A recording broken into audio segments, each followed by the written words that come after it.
কৈলাসহর ভগবাননগর স্থিত মদিনাতুল উলুম কৌমিয়া আলিয়া মাদ্রাসা স্থান পরিবর্তন ও নতুন ভবন নির্মাণের ভিত্তি স্থাপন অনুষ্ঠান অনুষ্ঠিত হয় ভগবাননগর মোকামটিলা এলাকায়। এই বেসরকারি মাদ্রাসাটি বহুদিন যাবৎ অন্য একটি স্থানে অস্থায়ীভাবে পরিচালনা হচ্ছিল, তাই আজ মোকামটিলা এলাকায় স্থায়ীভাবে মাদ্রাসা নির্মাণের ভিত্তি স্থাপন করা হয়।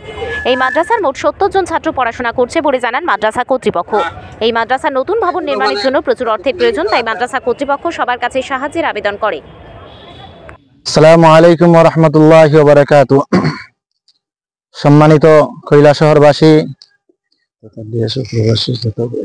তথা দেশ ও প্রবাসের যত ভাই ও বন্ধুরা আমাদের এই প্রস্তাবটি দেখতেছেন, সবাইকে আমরা অবগত করার জন্য এখানে জড়িত হয়েছি যে আজকে ভগবাননগর হাফিজি আলিয়া মাদ্রাসা যে ছিল প্রথমে, তার আজকে আলিমানা বিভাগের স্থানান্তরিত করা হয়েছে ভগবাননগর মোকামটিল্লায়।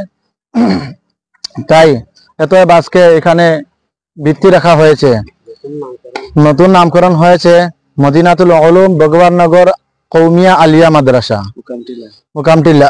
তাই আপনারা সবার অবগতির জন্য জানা যাচ্ছে যে এখানে আমাদের বিল্ডিং এর প্রয়োজন, ঘরের প্রয়োজন, তাই আপনারা সর্বাঙ্গে সহযোগিতা করার জন্য। Peace be upon you. First of all, I would like to thank all of you. You know that our madrasa first time was name was Madinatul Ulum Bhagwannagar Hafizi and Aliya Madrasa. Now we established in this place Mokamtila Bhagwannagar, and new name is Madinatul Ulum Bhagwannagar Qawmiya Aliya Madrasa.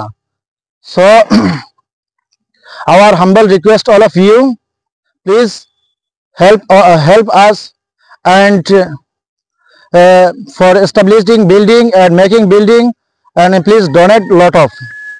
हम आप लोगों के तहे दिल से शुक्रगुजार हैं कि आप लोगों ने हमारे बहुत पहले भी मदद किया, और आप लोग जानते हैं कि मदीनातुल उलूम भगवाननगर हाफिज आलिया मदरसा जो पहले था, आप वहाँ के आलिमाना सेक्शन को, आलिमाना विभाग को यहाँ मोकामटिला भगवाननगर हाफिज मोकामटिला में उसको मुंतकिल कर दिया गया।